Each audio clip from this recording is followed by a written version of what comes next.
next album we'll call it Kitten's Paw, and then it'll be Lobster's Ear. Lobster's Raw. Raw lobsters. We just switch it. Round. Yeah. Lobster's Ear. So, yes.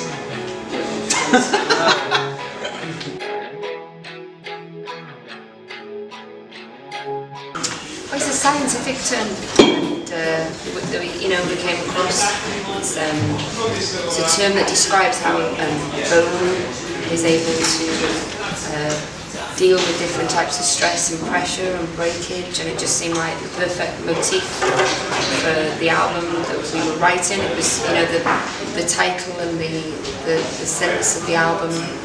And that track as well, Wolf's Law, was the very beginning of the writing period for the album. It just felt like the perfect motif of the journey that we've been through in the last 12 months, and seemed to capture a lot of the vibe. Just released, like you say, we've released Joy, our first single here in the UK, and we have another one coming out very, very soon. But we're always itching to release things in different forms, different ways, non-traditional ways. We've always done that, so there'll be little ditties. I mean, for instance, we released a video. It was essentially just a video. People thought it was our first single backup for Wolf's Law.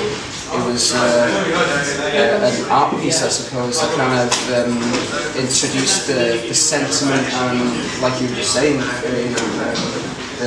setting the tone for what's to come with the record. So there's always little things like that have to keep people on their toes. Yeah, because I think there's 4 tracks out there, but only 2 of them are actually on the record. So, controversial. I suppose it. Rebels. Yeah, Rebels.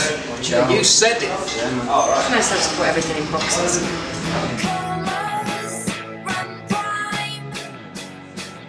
Absolutely, we've had a great tour. It was a shame, it was disappointing, just really fucking happy I managed to get turn it around. Yeah, lucky it was just one day really, didn't it? Yeah, absolutely, thought it was going to be a lot longer than that. So now we're back up. The healing power of olive oil. Yeah, gargling olive oil. That's what I've been glugging, so... Drink a vat of olive oil if you lose your voice. You'll be shitting for a week, but you'll have a really, really good voice. Yeah. Was it extra virgin? Oh yeah, only the best. Yeah. Only the best. We imported it from Sicily, especially. Yeah. From Don Corleone himself. I don't think so. I think it was in a gold bottle. Yeah. I don't think imported it from Doncaster, Ulster. Exactly. It looked like it had come out of the fucking chippy. Do you know what I mean? It looked like it was. Only the best. It was seconds from the chippy. It was from one of those recycled fuel places. They go around to the chip shops and then they just kind of siphon it off. But I don't give a fuck. Diesel, really. That's what you were gargling. Yeah, whatever it was.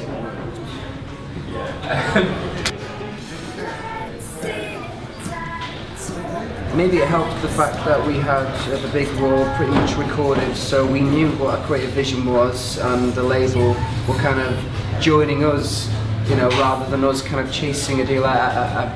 Bands who are kind of desperate for a deal, I would really recommend don't go down that path. I think you have to stay true to what you want to do, and it doesn't matter really whatever it is. Even you putting it out yourself, it's all to do with what is your creative vision and sticking to that. I'm working with people who don't want to fucking change you. You don't want to become a puppet to somebody else's ideas. We've been fortunate to find people who creatively, at the top of their game, so they bring something to the band, but it never compromises what we want to be, and what we want to put out there.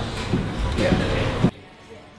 He's a great guy, and we had a lot of fun touring with him, with Passion Pit, They kind of introduced us to the States, actually, so we've got some very fond memories of it was a really good tour. There's a lot of camaraderie, it's nice when you've got 2 new bands, because they were fairly new, we were new, 2 new bands who are supporting each other, and there's no fucking egos or competition. It's just about, and also, the fact that we're 2 very, very different bands as well, but we both enjoyed what the other were doing, and he was setting up a label, and it was a real honour for us to be the EP was the first release of Black Bell, and you know, it was great that you know that we worked together. It's just from being fans, you know, and it's important that kind of business, if you like, happens. I think, you know, that you're just creatively turned on by something, and yeah, let's get them on tour, or yeah, let's release this. You know, that's essentially why we went on tour with the Foo Fighters. You know, Dave Grohl heard our songs in his